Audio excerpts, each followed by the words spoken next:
Quiero decir, señor presidente, que las barras no tienen derecho a ser aréndicas, según lo establecido en el reglamento interno del Consejo. El reglamento interno del Consejo es para que la barra escuche y esté atenta, no para hacer arengas. Si no, está usted violando el reglamento interno del Consejo. Esto es de los concejales y de los inscritos. Quiero recordarle esos artículos que están expresamente establecidos, si usted no los conoce, en el artículo 146 y siguientes. Artículo 147, normas de comportamiento durante las sesiones, orden de los concurrentes. Artículo 146, el público que asistiera a las sesiones guardará compostura y silencio. Eso dice. Le pido el favor de que respete el reglamento, y a quien no lo respete, aléjelo.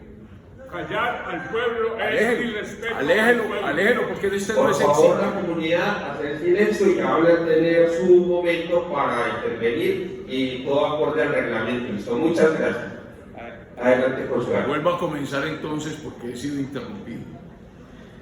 Entonces, la memoria es muy importante, sin duda alguna, y es una forma de cicatrizar, pero se nos quiere decir que esto comienza con la Operación Orión, y resulta que esto no comienza en la Comuna 13 con la Operación Orión. Yo conozco el Eduardo Santos. Esto comenzó en la Comuna 13 con otra operación militar muy diferente, que es la Operación Mariscal. Y eso es muy importante determinarlo, porque la Operación Mariscal fue en el 2002, en mayo del 2002, estando presidente de la República Andrés Pastrana Arango. Esa es la Operación Mariscal, y fue donde ocurrieron unas graves equivocaciones que deben ser investigadas y sancionadas, sin duda alguna, mayo del 2002. Eso significa que hay que recordar un poco el contexto de esas operaciones. El presidente Andrés Pastrana Arango, que fue el que lideró o bajo su mandato se hizo la Operación Mariscal. La Operación Mariscal lo hizo dentro de un acuerdo de paz, con nada más y con nada menos que con las FARC, con quien hay que hacer acuerdos de paz permanentemente. Ya, no crean que hubo un solo acuerdo de paz. Andrés Pastrana Arango le dio a las FARC una zona de distensión que se llamó El Caguán, y eso fue con las FARC. 1998-2002, ese fue el tema de Andrés Pastrana Arango. En ese momento la violencia en Colombia fue de tal manera, las FARC destruyó todos los pueblos de Antioquia, especialmente del oriente. Recuerdo la destrucción del pueblo de Granada, de donde es mi abuela, y eso generó un desplazamiento hacia las comunas de la ciudad de Medellín, hacia muchas comunas. Ese es uno de los grandes orígenes de la violencia, el desplazamiento del campo a la ciudad. Pero Andrés Pastrana Arango le recibió el gobierno a Ernesto Samper Pizano, 1994-1998, y Ernesto Samper Pizano fue el gobierno de la mafia. Él subió con el dinero del narcotráfico de los Rodríguez Orejuela. Antes de Ernesto Samper, el presidente fue César Gaviria Trujillo, 90-94. En el gobierno de Samper no se pudo hacer ningún acuerdo de paz, porque ni siquiera las FARC, ninguno quería hablar con un narcotraficante. No hubo ningún acuerdo de paz. Solo con Pastrana hubo ese primer acuerdo de paz con las FARC, que fueron los famosos acuerdos del Caguán. Antes de Samper fue César Gaviria Trujillo, 90-94. fruto de un acuerdo de paz, otro acuerdo de paz, el acuerdo de paz con el M-19. Ese lo hizo César Gaviria Trujillo y dio lugar a la Constitución de 1991. Ese es el origen de la Constitución de 1991.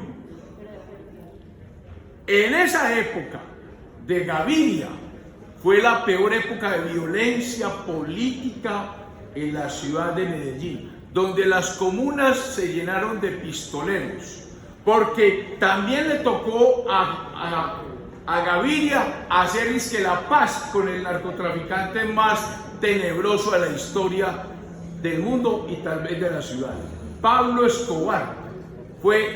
Gaviria hizo un acuerdo de paz con Pablo Escobar. Imagínense el deterioro de lo que se llaman acuerdos de paz con Pablo Escobar, y lo llevó dizque a la catedral, y allá en la catedral el que mandaba, que dizque era una cárcel, era Pablo Escobar. Allá masacraron a los compinches de Pablo Escobar, allá masacraron a los Moncada. Él mandaba, él hacía ya las fiestas que quisiera. Y antes de Gaviria, antes del 90, que fue el periodo 86-90, el presidente fue Belisario Betancur, que también hizo un acuerdo de paz, y también con las FARC. Tercer acuerdo de paz con las FARC. 86-90, esos son los llamados acuerdos de la Uribe. Ya estuvo Serpa, estuvo Belisario Betancur, y tampoco cumplieron. Ahora el gobierno actual dice que sí, ahora sí, hay que hacer las paces con todos, con la mafia, con la guerrilla, con quien sea, con tal de que haya paz. Sí.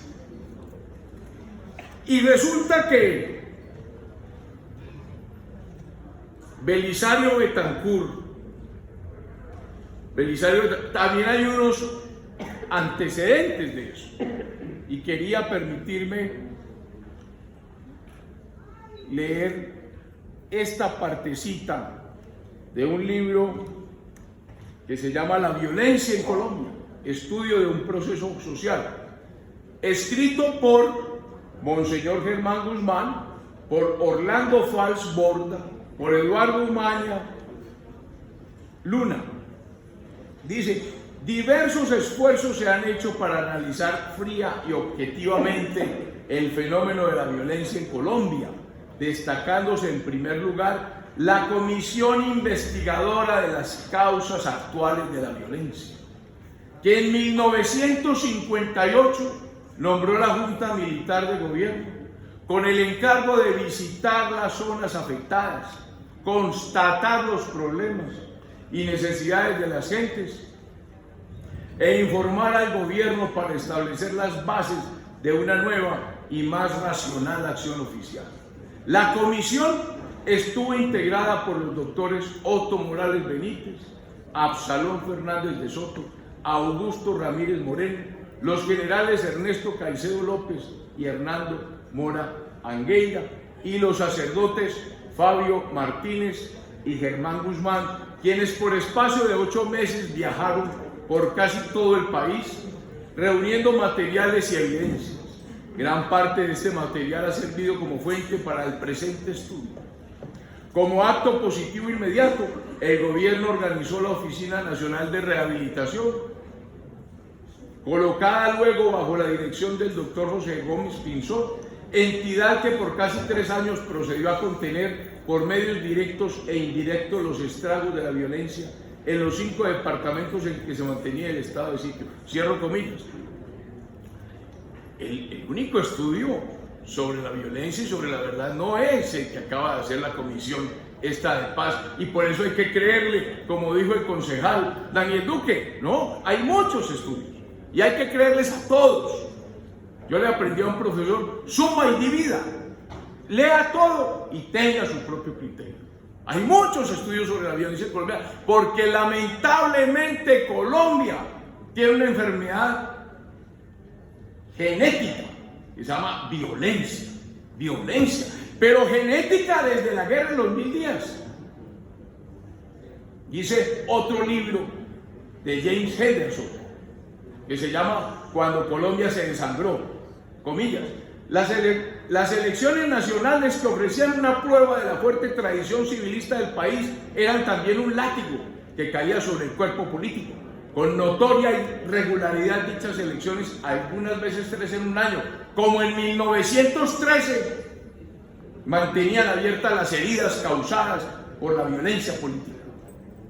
El vigoroso municipio cafetero del Líbano suministra otra vez un ejemplo. Se había fijado el 3 de octubre de 1915 para la primera elección de concejales en Colombia dentro de la reforma electoral de 1910, la que hizo Carlos R. Restrepo, para pacificar el país de la violencia.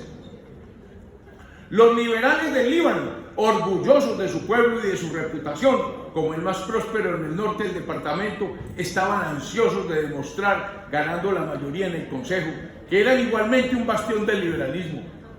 Antes del amanecer del día de las elecciones, los primeros campesinos comenzaron a entrar a la población y cuando salió el sol, una procesión de personas se abrió paso a pie o a lomo de mula desde todos los caseríos y veredas circundantes. Venían de las tierras altas y frías alrededor de Murillo, de San Fernando y Santa Teresa en el suroccidente y de las fincas esparcidas por las montañas que rodeaban la cabecera municipal. En el suroccidente y debajo del árbol de mango que crecía a un lado de la plaza, se habían instalado 2 mesas, una azul para los conservadores y una roja para los liberales. A la mitad de la mañana se escuchó un grito entre los primeros.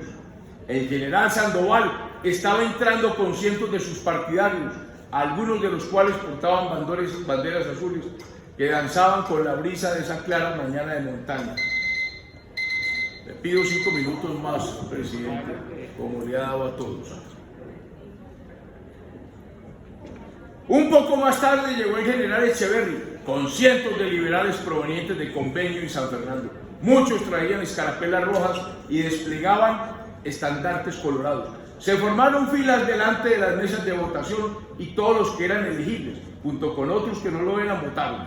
Después se fueron a la cantina a tomar tinto o aguardiente, o se unieron a una de las 2 agrupaciones estacionadas en cada lado de la plaza. Terminada la votación, a las 3 de la tarde, se recolectaron las papeletas para ser contadas. Poco a poco, la ansiedad de la espera, el aguardiente y la aproximación de las 2 facciones cambiaron el ambiente de alegría por otro de presagios. De repente se abrió una puerta y se anunció el resultado. Por primera vez en 30 años el Consejo pertenecía a los liberales. Las provocaciones y las burlas de los aparentes vencedores fueron contestadas por una balacera que terminó con la vida de 2 jóvenes liberales, Secundino Charri y Jesús Sandra. Con ese estallido violento, los conservadores ganaron la escaramuza y la elección, porque se impuso la ley marcial y los comicios fueron anulados. Esa es la historia de la violencia en Colombia, no es de ahora, no es de la Operación Orión, eso es mentira. Todos venimos desde 1910, paso a paso, transitando la violencia. Y por eso no se puede circunscribir. Estoy de acuerdo con que haya una fecha por la paz, pero que sea el del Día Mundial de la Paz. Pero que no se tergiverse la verdad. Que no se tergiverse la verdad. Que fue la Operación Orión. Seguramente en la Operación Orión hubo excesos que deben ser investigados y sancionados. Pero también en la Operación Mariscal. ¿Y por qué entró el Estado allá militarmente? Porque el Estado había permitido que grupos armados fueran los que mandaran en la Comuna 13. Leo otro aparte de un discurso de Laureano Gómez que dice lo siguiente. Esto es del libro también de James Henderson. Dice: todas estas presiones llevaron a Laureano Gómez a anunciar en 1939 una nueva política, una matanza de conservadores, no muy diferentes de otras muchas, perpetrada por la policía liberal en Caquetá, Cundinamarca. Movió a Gómez iracundo a enfrentarse al presidente Eduardo Santos con estas palabras: sepa que si el gobierno no cumple con el principal de sus deberes, que es garantizar la vida humana, todos tendremos que apelar en la calle a la legítima defensa para no perecer asesinados impunemente. Eso es lo que pasa cuando el Estado no entra a poner orden, a poner seguridad, a garantizar salud, educación y paz. Ocurre lo que desafortunadamente ocurrió. Llegan fuerzas irregulares, llegan paramilitares, llegan guerrilleros y mandan sobre la población. Y eso no puede pasar. Lamentablemente ahí es donde el Estado tiene que entrar militarmente y poner orden. Repito, si los excesos se cometen deben ser investigados, sancionados ejemplarmente. Pero no se puede cuestionar la participación del Estado cuando a ello hay lugar, porque si no da lugar a la violencia política, y eso lo tenemos que extirpar de la sociedad de Medellín. Gracias, señor presidente. Los jóvenes no son máquinas de guerra. A usted, concejal.